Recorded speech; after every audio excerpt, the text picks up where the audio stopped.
Assalamualaikum warahmatullahi wabarakatuh. Innal hamdalillah nahmaduhu wa nasta'inuhu wa nastaghfiruh wa na'udzu billahi min syururi anfusina wa min sayyiati a'malina. May yahdihillahu fala mudhillalah wa may yudlil fala hadiyalah. Asyhadu an la ilaha illallah wahdahu la syarikalah wa asyhadu anna Muhammadan abduhu wa rasuluh. Sallallahu alaihi wa ala alihi wa ashabihi wa man tabi'ahum bi ihsan ila yaumiddin, amma ba'd.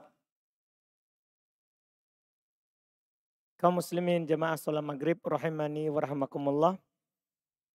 Alhamdulillah kita lanjutkan kajian fikih dengan membaca kitab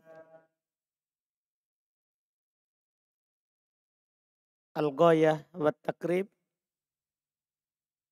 atau yang disebut juga dengan kitab Ikhtisar Al-Ghayah, ringkasan fikih dalam madhab Syafi'i, yang ditulis oleh Al-Imam Al-Qadhi Abu Syuja, dikenal juga dengan Abu Thayyib rahimahullah. Kita di bagian terakhir dalam kitabus shalah di pembahasan jenazah. Kita sudah lewat di pertemuan yang lalu cara mensolati jenazah. Beliau katakan yukabbar alaihi arba' takbirat. Seorang bertakbir atasnya 4 kali takbir. Yuqra'ul Fatihah ba'dal ula, baca Al-Fatihah setelah takbir pertama. Wa yusalli 'alan nabi ba'da tsaniyah, salawat kepada Nabi setelah takbir kedua. Wa yad'u lil mayyit ba'da tsalitsah, mendoakan mayat setelah takbir ketiga. Wa yusallim ba'da rabi'ah, dan salam setelah takbir yang keempat. Ini fikih praktis dalam madhab Syafi'i. Kemudian berikutnya kata beliau rahimahullahu ta'ala, wa yudfanu fi lahadin mustaqbilal kiblati, dan dikubur di lahat menghadap ke kiblat. Ini dalam yang beliau sebutkan ini adalah dalam madhab Syafi'i rahimahullahu ta'ala. Para ulama rahimahumullah ada sedikit silang pendapat. Apakah mayat itu dikubur ketika digalikan kuburnya, dibuatkan lahat, yaitu setelah digali dari atas ke bawah, kemudian dibelah samping, atau disyak. Syak itu digali dari atas ke bawah, kemudian dibelah di tengahnya. Itu namanya syak. Kalau belah samping namanya lahat. Sebagian ulama seperti madhab Syafi'iyah, seperti yang kita lihat di buku, mereka berpendapat bahwa kuburan itu lubang untuk mayatnya dilahat. Karena Nabi SAW bersabda, Al-lahadu lana wa syakku li ghairina. Lahat itu untuk kita. Sementara syak yang belah tengah itu untuk selain kita. Itu hadis yang mereka pakai. Akan tetapi hadis ini dikritik sanadnya. Hadis ini dikritik sanadnya dalam riwayat Imam At-Tirmidzi rahimahullahu ta'ala.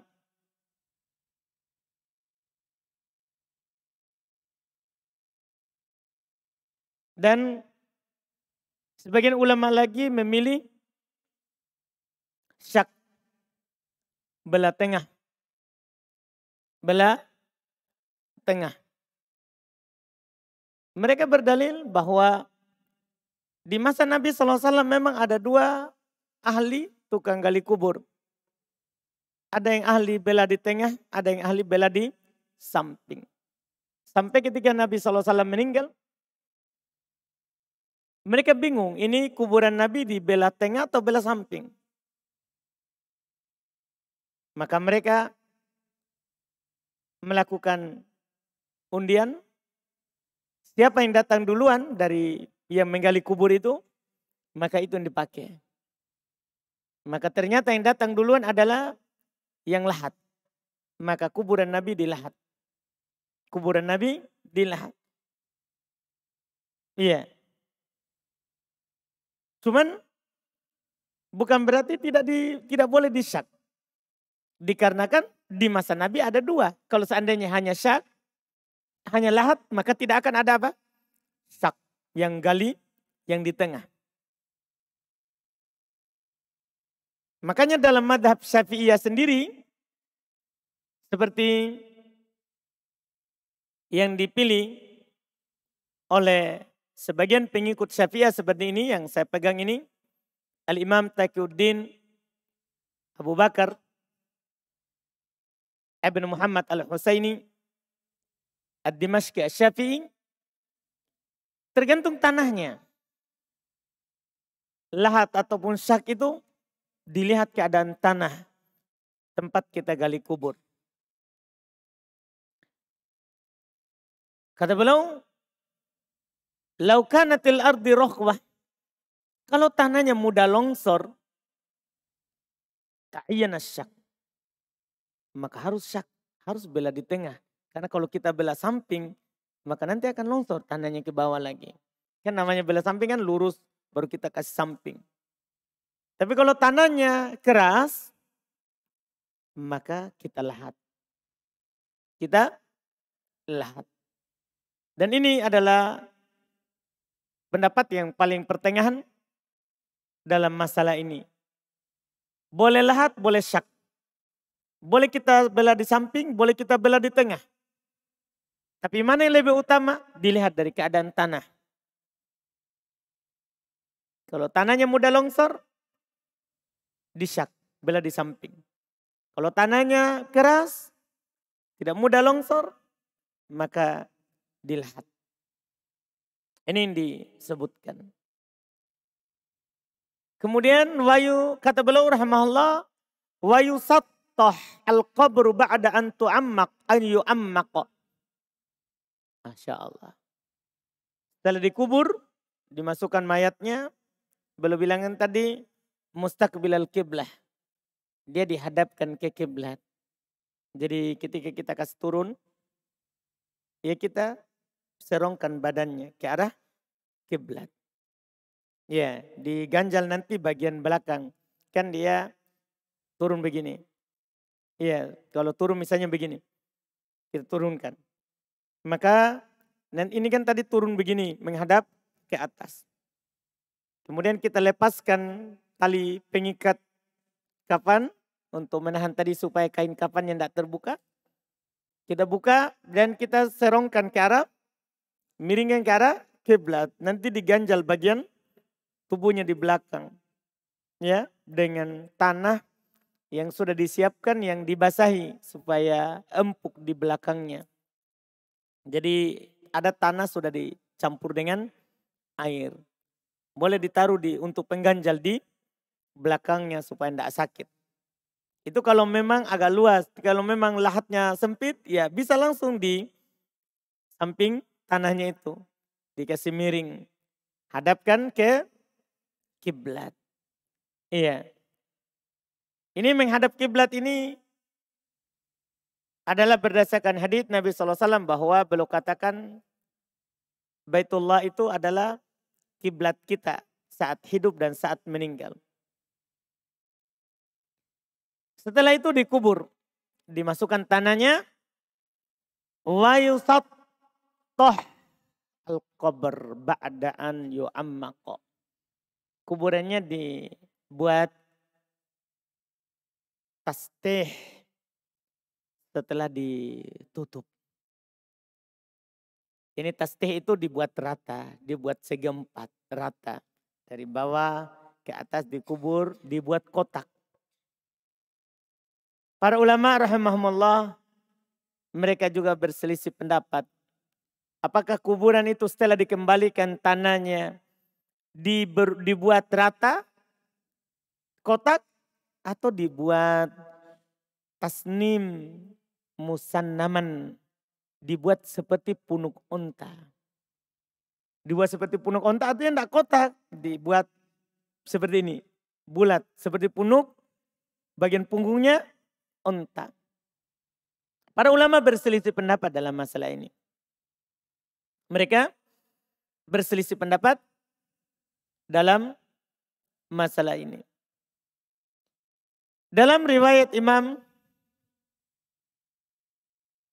Al-Bukhari,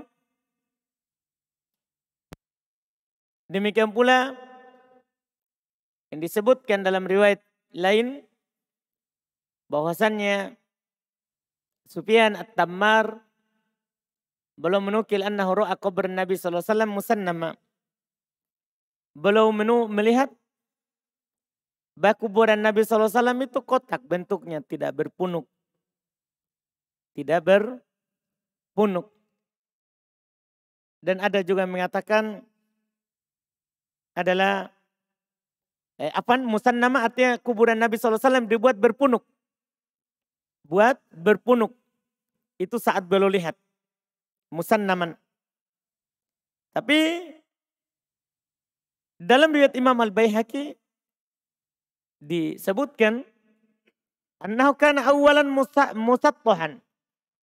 Awalnya kuburan Nabi sallallahu alaihi wasallam adalah segempat. Kemudian setelah itu dibuat berpunuk. Dibuat berpunuk. Jelas dalam masalah ini, yang pada dasarnya adalah sunnah untuk ditambah di atas kuburan itu dengan tanah yang rata, sunnah ditambah di atasnya lagi.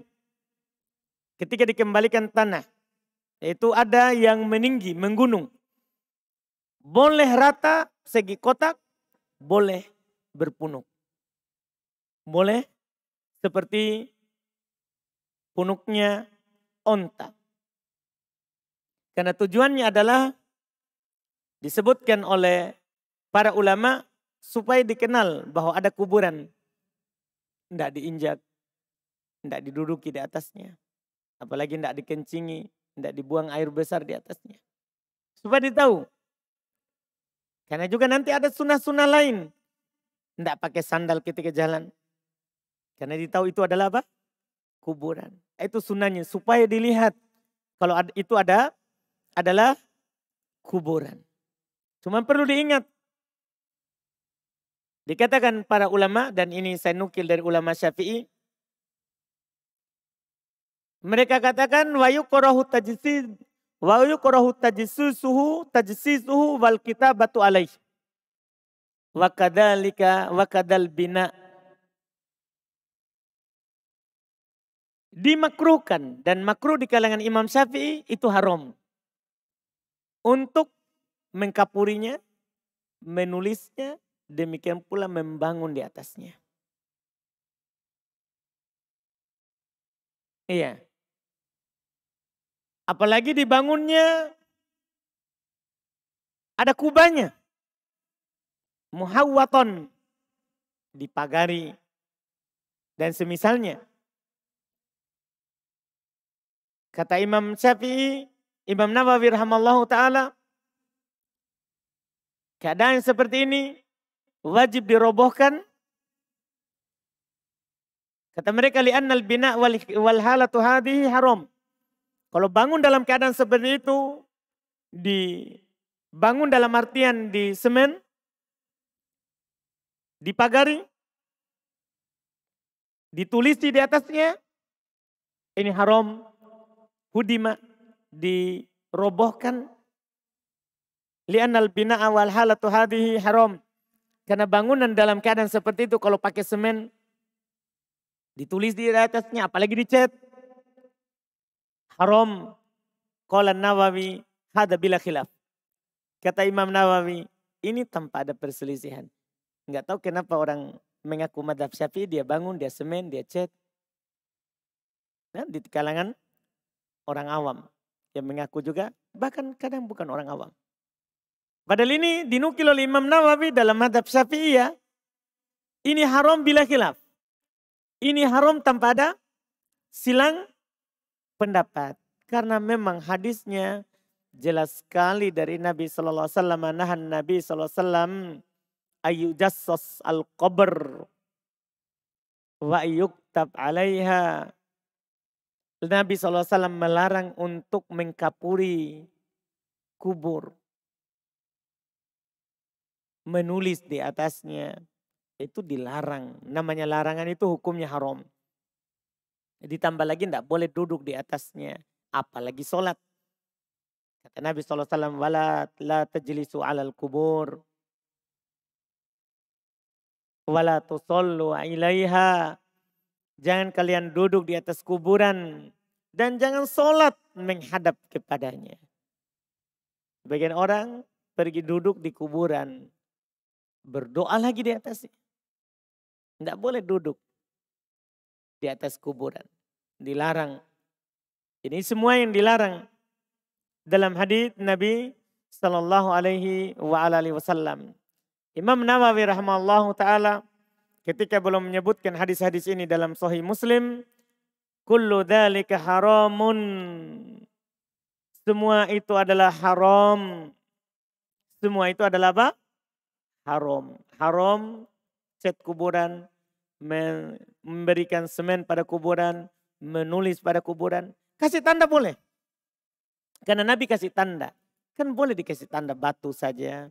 Nabi pernah kasih tanda kuburan Ibnu Mad'um. Ya. Beliau katakan supaya saya kenal kuburan saudaraku. Boleh kasih tanda.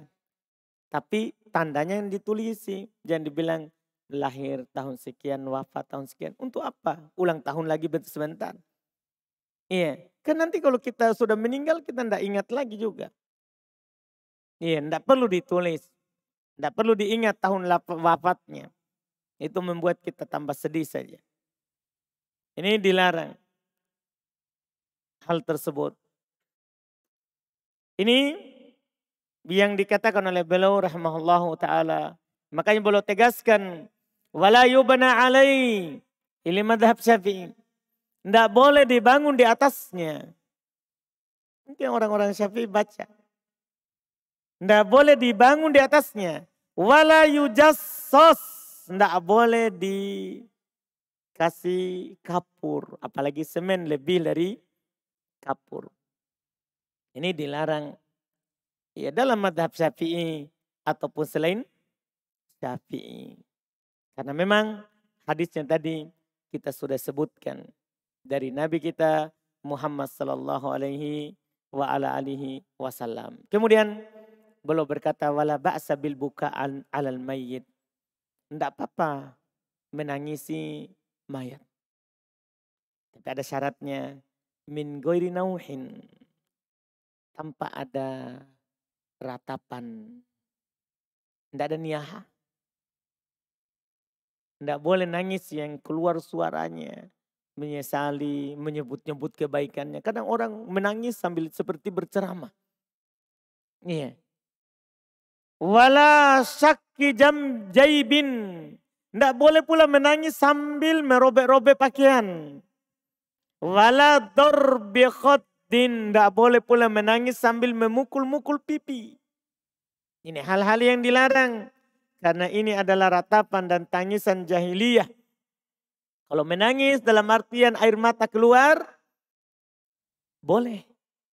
Boleh. Nabi SAW saat meninggal anak beliau Ibrahim. Maka beliau menangis. Keluar air matanya. Keluar air matanya. Sampai dikatakan oleh Umar, ada apa ini? Kenapa menangis? Kata Nabi, ya hati bersedih. Mata yang mengeluarkan air mata. Tapi tidak boleh kita berkata kecuali apa yang diridhoi oleh Allah. Jadi tidak boleh berkata-kata yang tidak baik. Iya. Menangis boleh namanya bersedih. Pasti air mata keluar. Beliau juga pernah menangis. Dalam riwayat Bukhari dan Muslim. Ketika meninggal putri beliau Keluar air matanya. Waktu itu dikatakan oleh Anas radhiyallahu taala anhu, syahidna dabna bintin li Rasulillah sallallahu alaihi wasallam.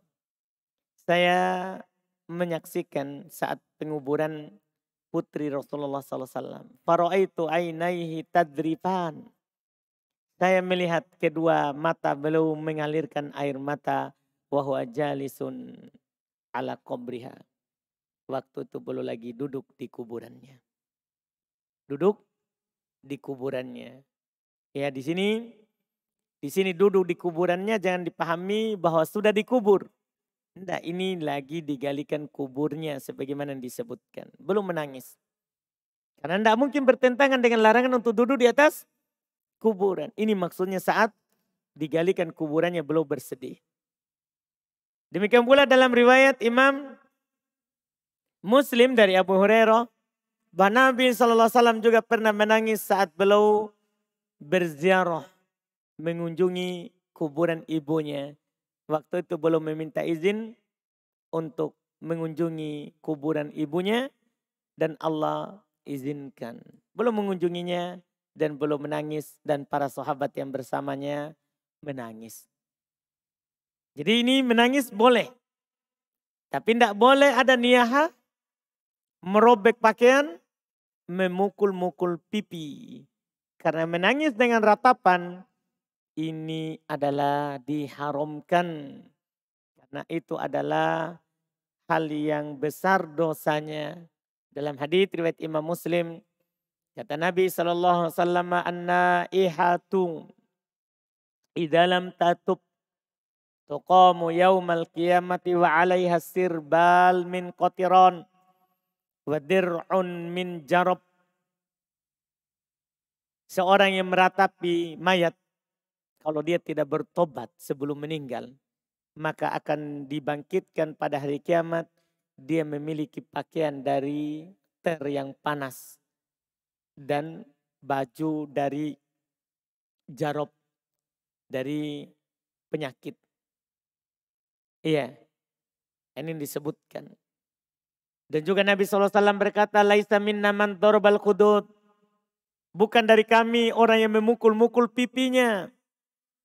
Wasakol juyub, merobek-robek pakaiannya.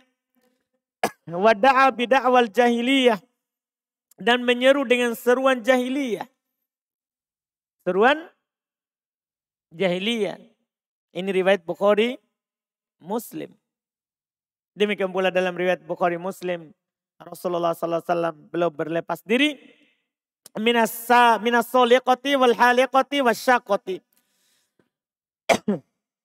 Nabi berlepas diri dari as-soliqah.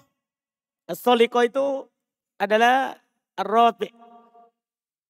Sautahu indal musibah. Orang yang mengangkat suaranya ketika ada musibah. Wal haliqah. Nabi juga berlepas diri dari al-haliqah. Orang yang mencukur rambutnya. Dia cukur rambutnya karena ada yang meninggal. Karena kesedihannya. Ya, ini juga tidak boleh. Ya. Wasyaqah.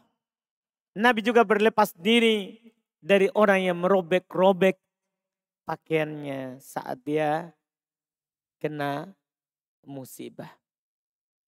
Ini dibedakan antara menangis dengan meratapi sambil memukul-mukul pipi, merobek pakaian. Menangis boleh. Meratapinya tidak boleh. Apalagi sambil memukul-mukul pipi. Ini nangisnya orang jahiliyah. Iya. Kemudian kata beliau, berikutnya wa yu'azza ahluhu. Dan dihibur keluarganya. Ditakziah keluarganya. Yu'azza ta'ziah. Secara bahasa adalah tasliyah. Menghiburnya. Menghiburnya. Dan menurut ini secara bahasa. Adapun secara syar'i, At-ta'ziyah artinya adalah hamlu ala sabr alal mayyit bidzikri ma wa'adallahu ta'ala minas thawab wa tahdir minal jaza. Iya. Kita menasehati yang ditinggal untuk bersabar atas yang meninggal. Dan menyebutkan apa yang Allah janjikan berupa pahala kalau dia bersabar. Kalau dia bersabar.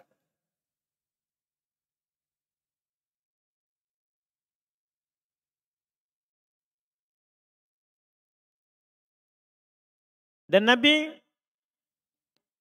telah mencontohkan hal ini. Bahwa mentakziah, memberikan ucapan yang menghibur yang ditinggal mati, itu adalah sunnah. Diriwayatkan oleh Imam Al-Bukhari dan Imam Muslim dari sahabat Usamah. Beliau bercerita, arsalat ihda banati Rasulullah sallallahu alaihi wasallam tad'uhu wa tukhbiruhu anna banan laha fil maut. Salah seorang putri Nabi sallallahu alaihi wasallam mengutus kepada Rasulullah sallallahu alaihi wasallam, memberitahukan kepadanya dan mengabarkan bahwasanya anaknya telah meninggal. Faqala Rasulullah lirrasul. Maka Rasulullah berkata kepada yang diutus oleh putrinya tadi, irji ilaiha, kembalilah kepada putriku, kepadanya, fa'akhbirha, kasih tahu, kabarkan kepadanya, sampaikan kepadanya, annalillahi ma'akoda. Ini ucapannya. Bahasanya milik Allah apa yang dia ambil. Walahu ma'a'ato, miliknya apa yang dia beri. Wa kullu syai'in indahu bi ajalin musamma. Segala sesuatu itu di sisi Allah itu sudah ada ajalnya yang sudah ditentukan. Famurha, perintahkan dia, faltasbir wal tahtasib. Hendaklah dia bersabar dan mengharap pahala. Ini nasihat Nabi SAW. Ketika ada yang meninggal dari keluarganya. Cucu belum meninggal. Cucu belum meninggal. Maka beliau hibur. Lillahi ma'akoda. Milik Allah apa yang Allah ambil. Walahu ma'ato. Milik Allah apa yang dia beri. Wa kullu syai'in indahu bi ajalin musamma. Segala sesuatu itu ada ajalnya yang telah ditentukan di sisinya. Famurha fal tasbir. Perintahkan dia untuk bersabar. Wal tahtasib. Dan hendaklah dia mengharapkan pahala. Mengharapkan pahala dari Allah Subhanahu wa ta'ala.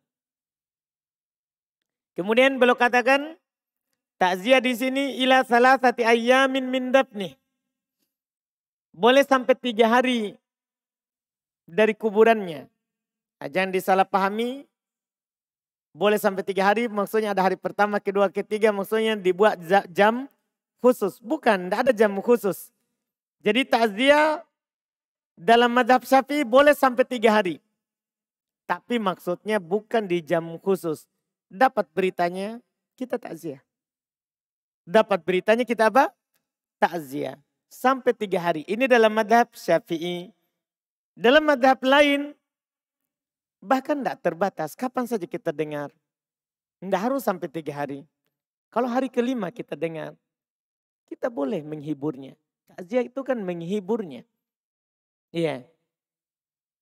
Kalau kita dapat beritanya 10 hari. Boleh kita takziah. Boleh kita menghiburnya. Kalau kita baru tahu. Tidak ada masalah.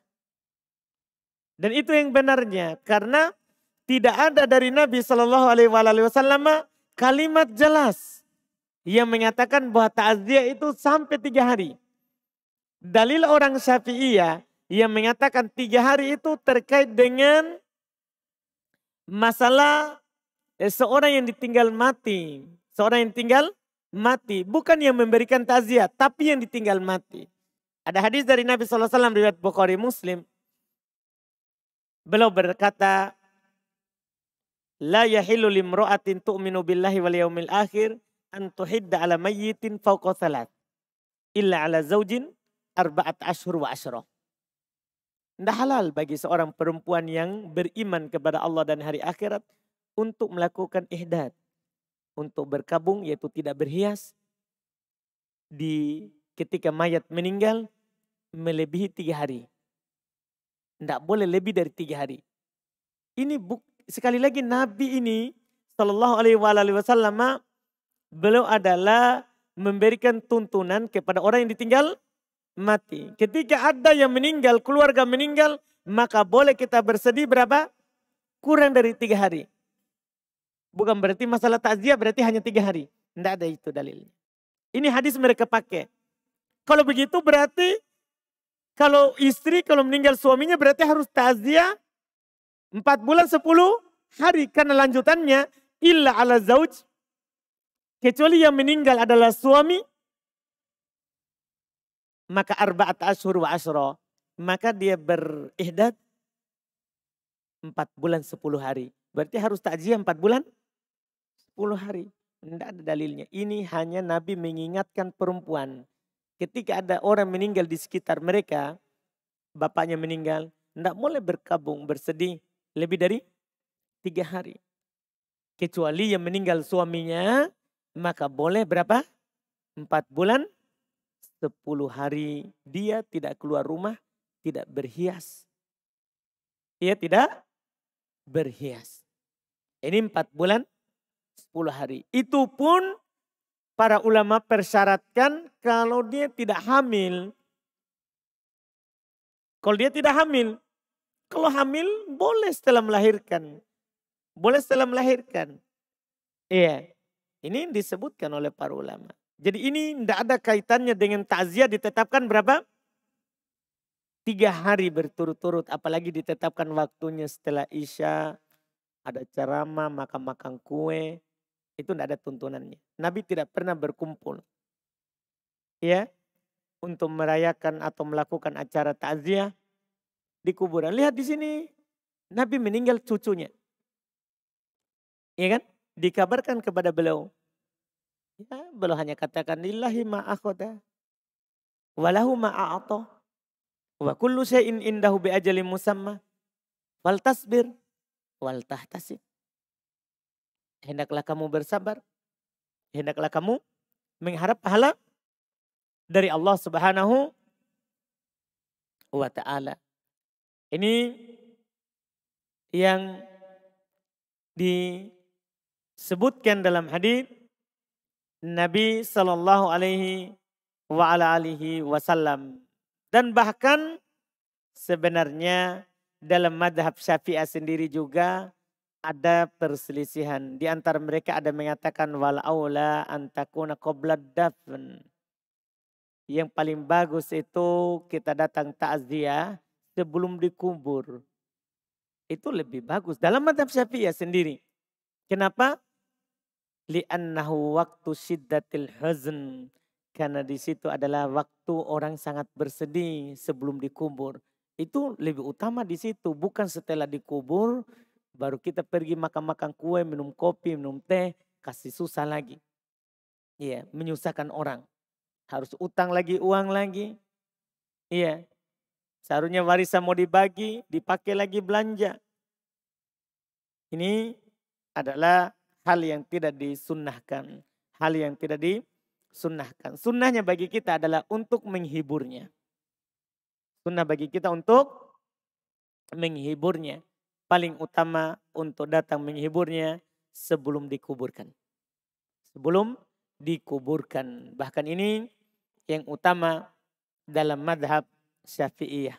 Yang utama dalam madhab Syafi'iyah. Dan sekali lagi boleh kita takziah kapanpun itu kita mendengar beritanya. Ya, kapanpun itu kita mendengar beritanya. Ini yang disebutkan masalah terakhir yang belum sebutkan yaitu masalah takziah. Masalah takziah. Dengan ini sudah selesai kita dari Kitabus Shalah. Setelahnya kita akan masuk di pembahasan Kitabuz Zakah. Kitab pembahasan tentang zakat. Nah, ini kita akan ambil di pertemuan pekan depan insya Allah. Ya.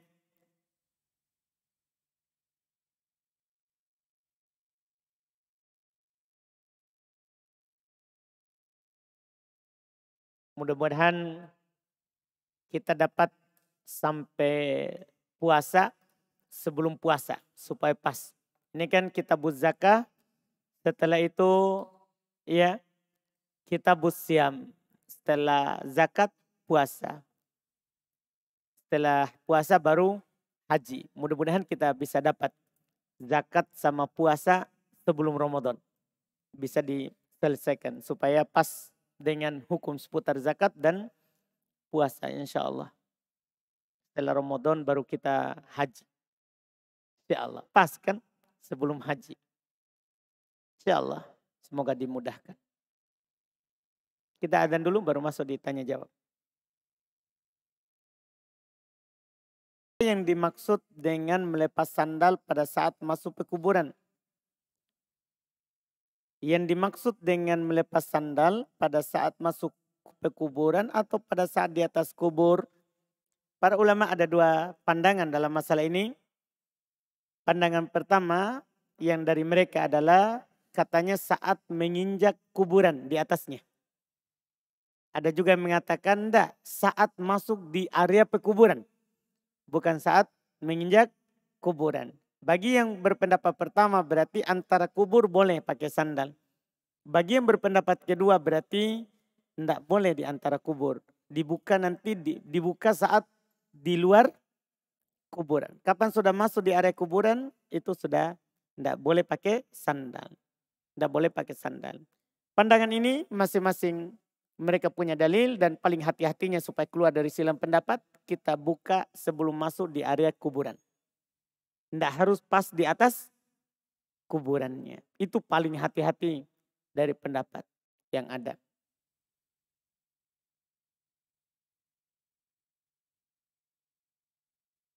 Jika ada kuburan yang dibangun di atasnya, siapakah yang berhak merobohnya? Pertama pemerintah yang berhak merobohnya. Sebagaimana saat Nabi SAW menaklukkan Makkah, beliau utus Ali bin Abi Thalib untuk meratakan kuburan yang tinggi. Jadi yang pertama berhak melakukannya siapa? Pemerintah, bukan orang per orang. Kemudian yang kedua, kalau misalnya pemerintah tidak merobohkannya, maka ahli warisnya. Maka ahli warisnya, anaknya, atau yang menjadi ahli warisnya. Menjadi ahli warisnya. Dan kita juga perlu menimbang, melihat apakah ketika kita robohkan akan bagus, tidak akan dibangun dengan lebih megah lagi. Itu juga perlu dilihat. Kalau kita melihat bahwa kalau kita robohkan sebagai anak misalnya, akan dibangun lagi dengan lebih bagus lagi, maka sebaiknya jangan. Karena tidak boleh melahirkan kemungkaran yang lebih besar.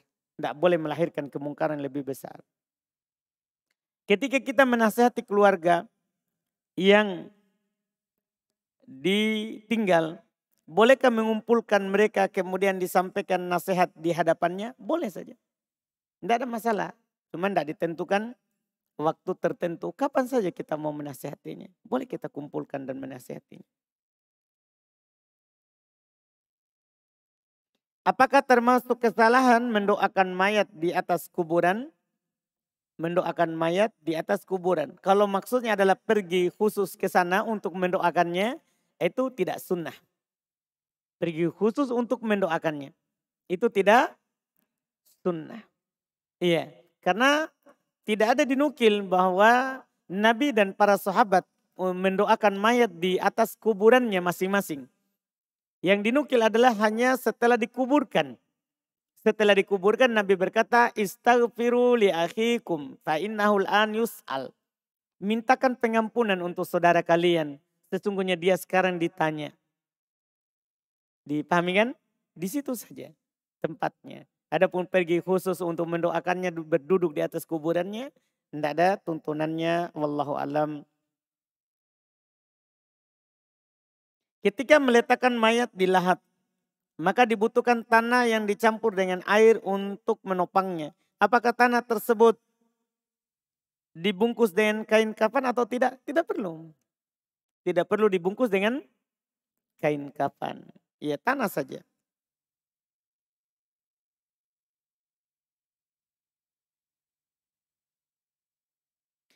Ketika memasuki pekarangan kuburan, maka diperintah buka sandal. Bagaimana di pekarangan tersebut banyak duri atau pecahan dan sejenisnya. Bolehkah kita memakai sandal? Boleh karena ada doror.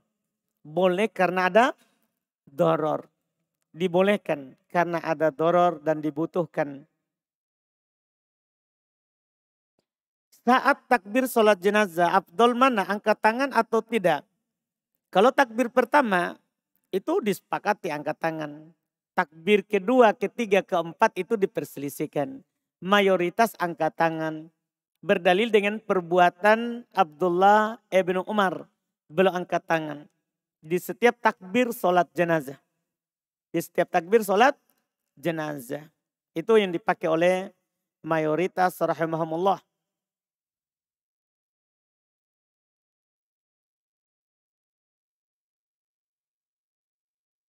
Ada seorang janda yang hendak menikah, namun tidak mendaftarkan diri ke KUA.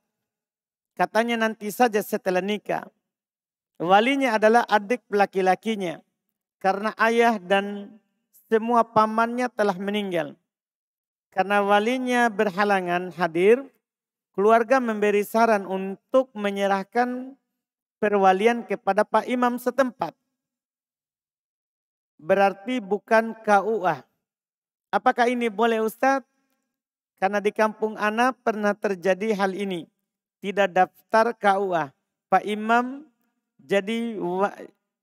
jadi wali setelah diserahkan perwaliannya oleh walinya.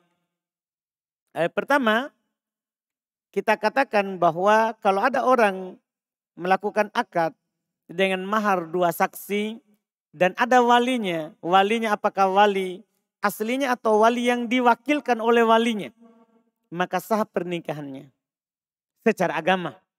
Tapi apakah sah secara negara? Ya tentunya tidak. Karena secara negara ya yang sah itu apa? Kalau terdaftar. Jadi kita katakan sah pernikahannya selama ada 2 saksi, terus ada wali, terus ada mahar. Sah pernikahannya secara agama. Secara agama. Dan paling bagus adalah kita sahkan juga secara negara. Karena nanti terkait dengan kalau ada anak. Tidak bisa nanti buat kartu keluarganya kalau tidak ada suratnya. Iya, tidak ada suratnya. Ini disahkan secara negara.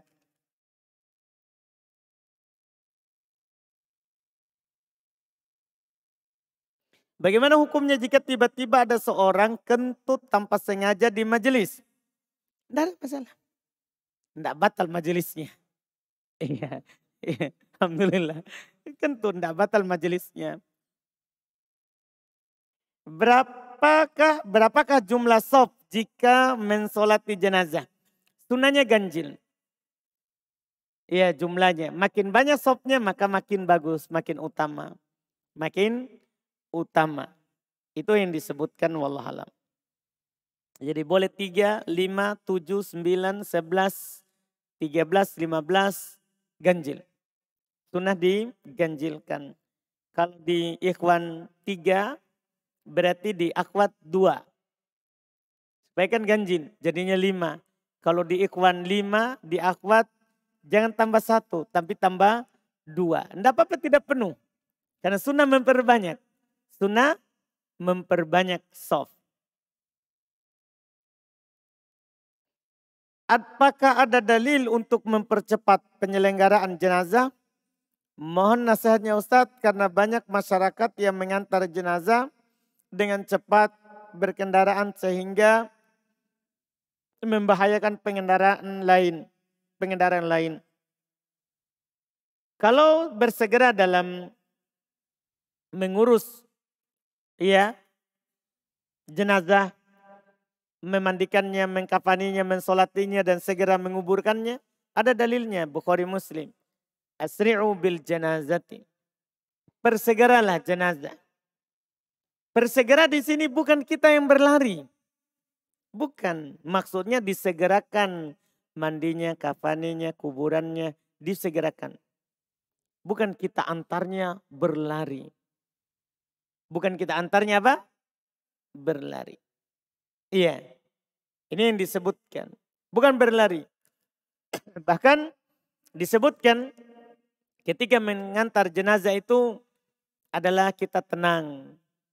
Kita mengantarnya dengan tenang, menampakkan kesedihan. Menampakkan apa? Kesedihan.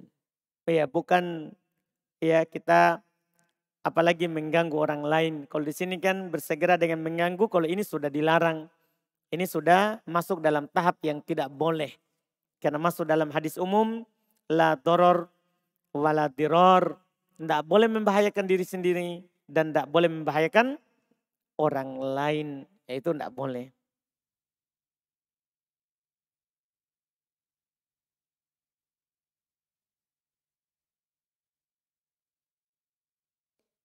Apakah yang harus saya lakukan ketika ayah saya dibangun di atas kuburannya karena keluarga saya belum mengenal sunnah. Kalau kita tidak punya kuasa, kita nasihati saja. Kalau diterima alhamdulillah, kalau tidak diterima maka dosanya bagi mereka. Dosanya bagi mereka. Yang penting kita sudah nasihati, setelahnya tinggal kita ingkari dalam hati.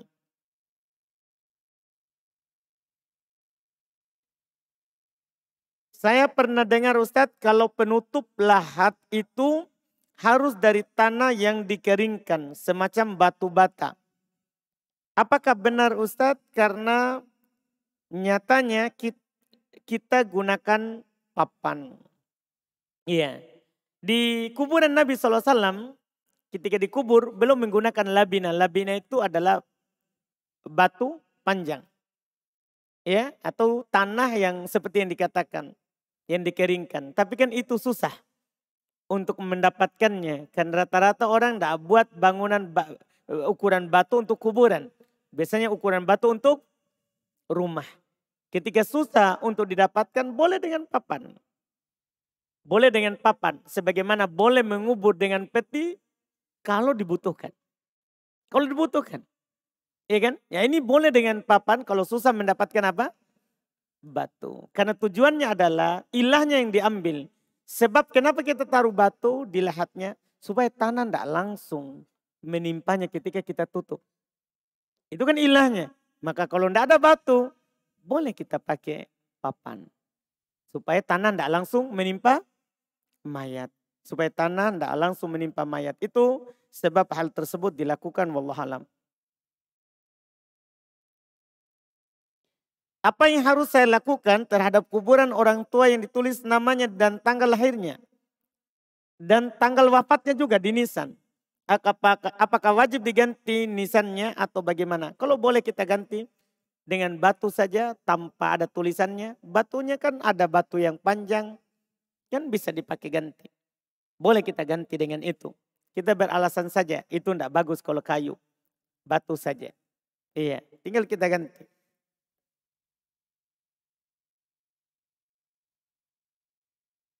Bagaimana tata cara makan dengan 3 jari? Dan makanan apa saja yang bisa kita makan dengan 3 jari? Ya makanan yang bisa kita pakai 3 jari. Yang itu. 3 jari adalah yang dimaksud adalah ini. Jari telunjuk, jari ini, ibu jari, dan 3. Ya yang ini. Jari setelahnya dan jari tengah. Itu yang dipakai 3 jari.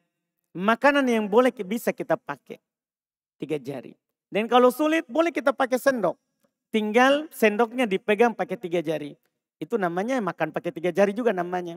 Karena sendok sebagai wasilanya. Sebagai pengantarnya untuk makan pakai 3 jari. Maka boleh apapun boleh kita pakai 3 jari. Biar Indomie juga pakai. Pakai sendok. Jangan kita pegang pakai 3 jari sendoknya. Akhirnya kita makan dengan 3 jari kita dapat pahalanya. Saya pernah dengar bahwa duduk iq'a itu dilakukan di antara 2 sujud. Apakah boleh duduk iq'a dilakukan di tasyahud? Kalau bilang boleh, boleh. Bahkan boleh kita duduk bersila di saat tasyahud. Hanya saja menyelisih sunnah. Menyelisihi sunnah. Sunnahnya kan iftirash. Kalau tasyahud awal, yang kedua tawarruk ketika tasyahud akhir. Apakah boleh menyentuh bagian batas aurat yang tidak boleh dilihat sesama perempuan dari pusar sampai lutut jika selama masih tertutup, misal dengan kain dan disentuh dengan udur, misal dipijit di luar atau ditotok dan sebagainya dalam hal perawatan.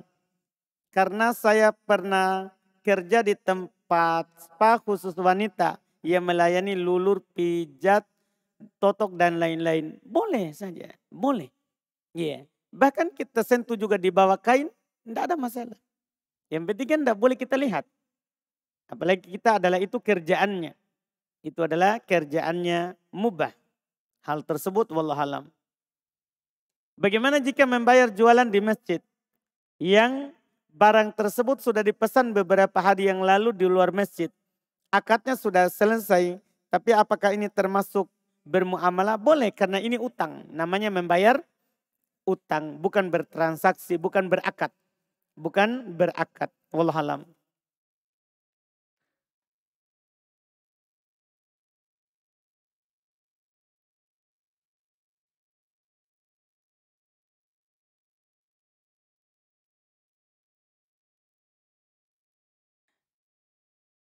Bagaimana hukumnya jika seorang anak mengatakan langsung kepada orang tuanya bahwa apabila orang tua atau anak yang meninggal duluan, dia tidak akan melakukan ritual yang biasa dilakukan oleh adat keluarganya.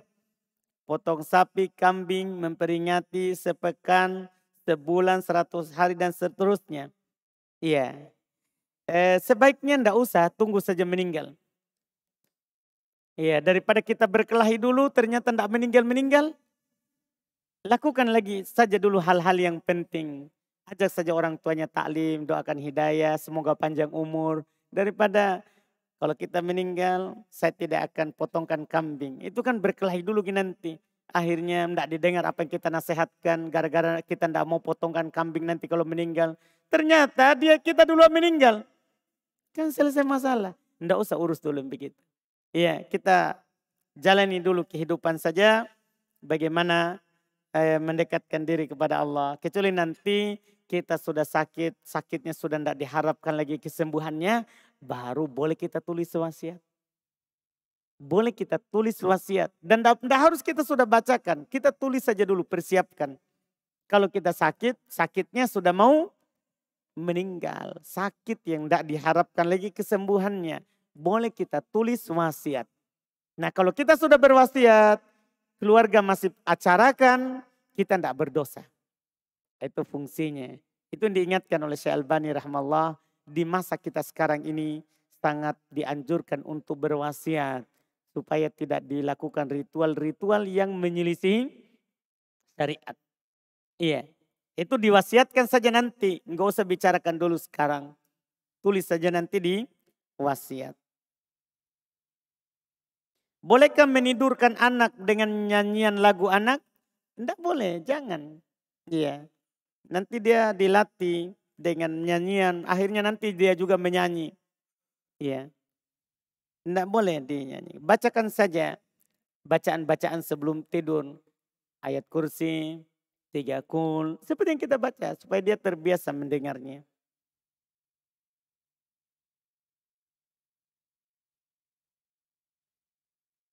Bolehkah membuka aplikasi belanja online yang mana barang yang dijual sudah tertera harganya di masjid? Sudah tertera harganya di masjid. Bolehkah membuka aplikasi? Kalau membuka boleh. Belanja tidak boleh. Jadi boleh kita buka. Tapi belanja tidak boleh. Jadi kalau kita tanya bolehkah buka aplikasi belanja online? Boleh dibuka. Tapi belanja tidak boleh. Belanja tidak boleh.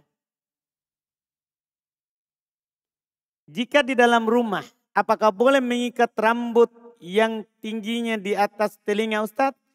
Boleh, tidak ada masalah. Seorang itu dilarang mengikat rambut saat sholat. Kalau saat di luar sholat boleh dia ikat rambutnya. Dan jika suami meminta untuk memotong rambut karena sudah kepanjangan, apakah seharus potong? Potong, taati suaminya selama bukan maksiat. Yang tidak boleh itu kalau suaminya suruh botak. Tidak boleh karena perempuan tidak boleh botak. Kalau suaminya bilang botak dulu, saya suka orang botak. Tidak boleh. Tidak boleh seperti itu. Karena perempuan tidak boleh botak. Karena perempuan tidak boleh botak. Apa hukum memakai alas kaki jika memasuki kuburan yang jorok? Banyak kotoran manusia, hewan, dan pecah belingnya Ustadz. Ini tadi sudah kita bilang bahwa boleh jika ada ya dorornya. Boleh jika ada dorornya.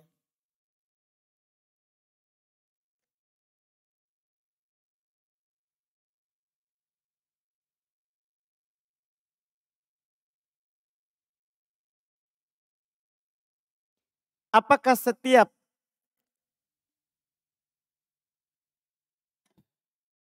menyampaikan kebenaran harus disertai dalil? Kalau kita punya dalil, kita mampu hafal, iya, kita sertakan dalilnya. Kalau kita tidak mampu hafal, boleh kita bahasakan. Boleh kita bahasakan. Dipahami mungkin? Kalau kita punya dalil mampu hafal, kita sertakan dalilnya. Supaya orang lebih kuat. Kita mengikat orang dengan Al-Quran dan hadis. Tapi kalau kita tidak mampu hafal dalilnya, maka kita boleh bahasakan dari yang kita tahu dari dalil. Yang kita tahu dari dalil. Boleh. Contoh katanya disampaikan kepada orang yang minum pakai tangan kiri, minumlah dengan tangan kanannya. Iya, apakah ini harus pakai dalil? Kalau ada dalil, boleh kita hafal dalil. Nabi SAW bersabda kepada Ibn Abbas, kul biyaminik, makanlah dengan tangan kananmu. Kalau kita hafal, kalau tidak cukup saja kita bahasakan yang terkandung dalam dalil. Di kampung kuburan kebanyakan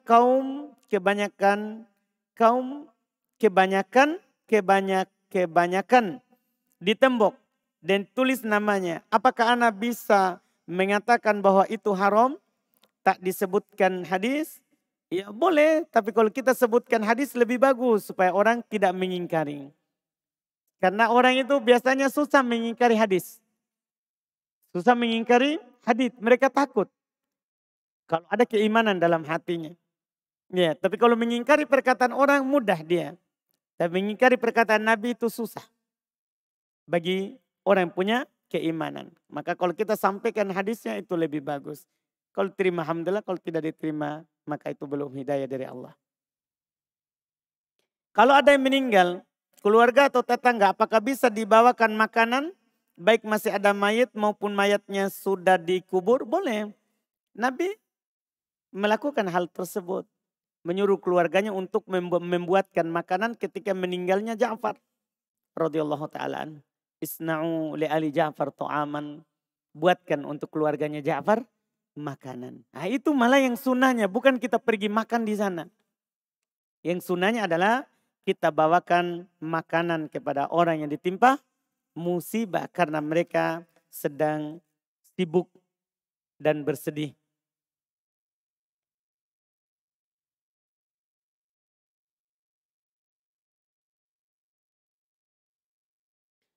Bagaimana hukumnya jika menghadiri takziah dilakukan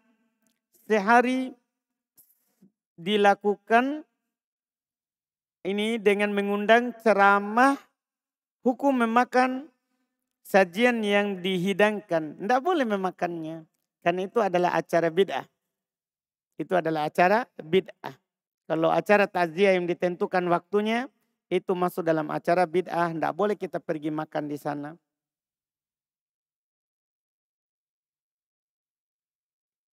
Apabila bertepatan pengantaran jenazah dan waktu sholat wajib, mana yang harus dilakukan Ustadz?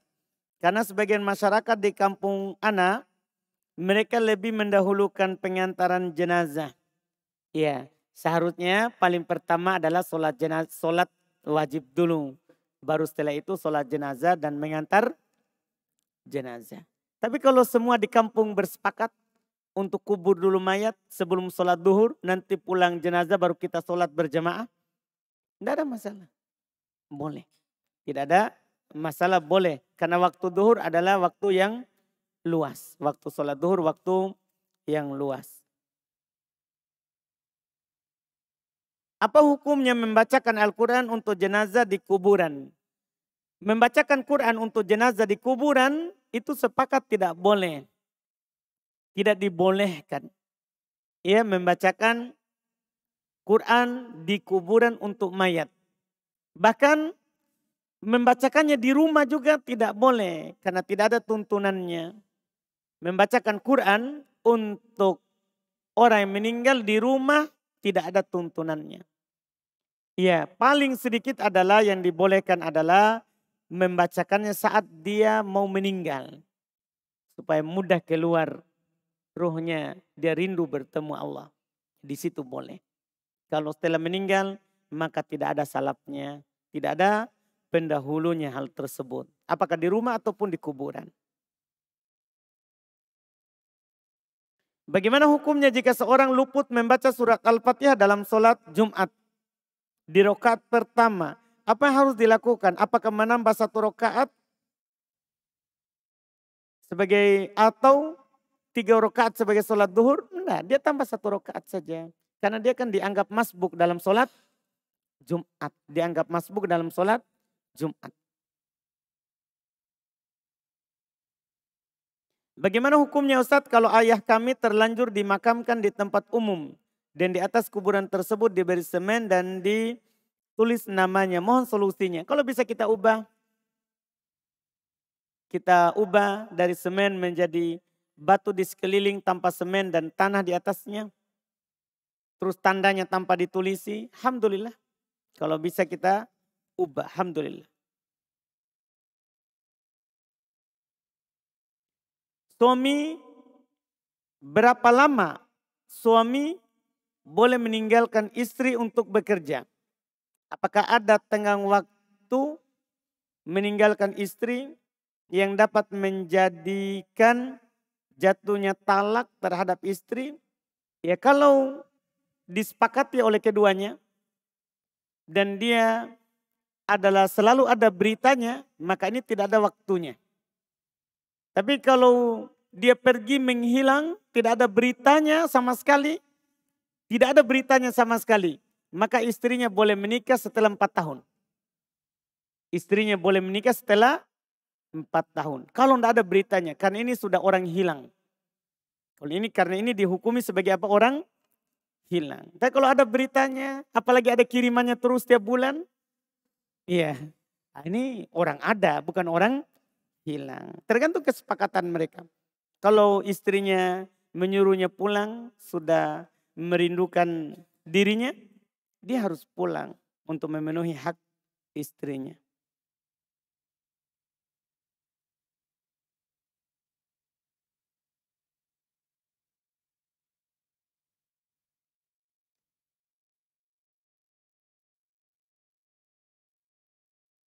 Apa hukum ceramah di keluarga yang sedang berkabung untuk menghibur keluarga yang ditinggal? Boleh, enggak apa-apa. Enggak ada masalah. Yang penting enggak ditentukan harinya.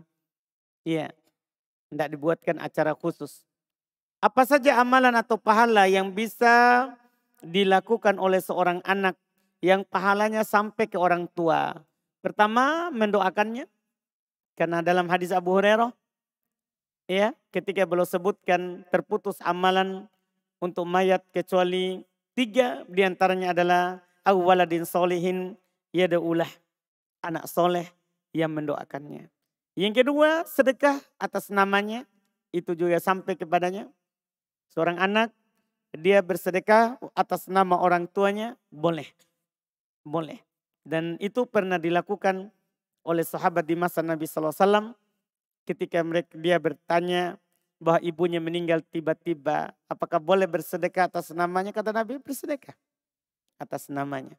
Bersedekahlah atas namanya. Jadi boleh bersedekah atas namanya. Apakah ada doanya ketika memasukkan jenazah di lahat? Itu ada doanya. Bismillah ala millati Rasulillah. Bismillah ala millati Rasulillah.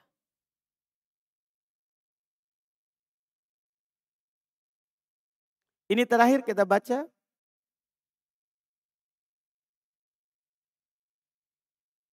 Pekan lalu di masjid dekat rumah anak, sholat isya cuma 3 rakaat. Pada saat rakaat ketiga, imam langsung tahiyat terakhir. Nanti setelah salam, baru makmum kasih tahu bahwa baru 3 rakaat. Tapi imam langsung sujud sahwi tanpa menambah 1 rakaat lagi. Dan ada beberapa makmum langsung berdiri menambah 1 rakaat. Yang mana yang mau anak tanyakan apakah sholatnya sah? Tidak sah. Seharusnya ketika dikasih tahu dia langsung berdiri lagi 1 rakaat. Iya, langsung berdiri lagi tambah 1 rakaat. Itu yang pernah dilakukan oleh Nabi SAW. Belum pernah kurang 2 rakaat. Nabi pernah sholat kurang 2 rakaat. Diingatkan setelah beliau sudah salam. Diingatkan. Maka beliau berdiri menambah 2 rakaat. Dan beliau sujud sahwi. Jadi seharusnya imam ini dia menambah 1 rakaat baru apa? Sujud sahwi. Baru sujud sahwi. Itu yang harus dilakukan. Tidak sah sholatnya. Yang sah adalah yang menambah 1 rakaat. Yang sah sholatnya adalah yang menambah 1 rakaat. Itu wallahualam. Kita cukupkan. Alhamdulillah. Subhanakallahumma hamdik. Asyhadu an la ilaha illa anta astaghfiruka wa atubu ilaik. Assalamualaikum warahmatullahi wabarakatuh.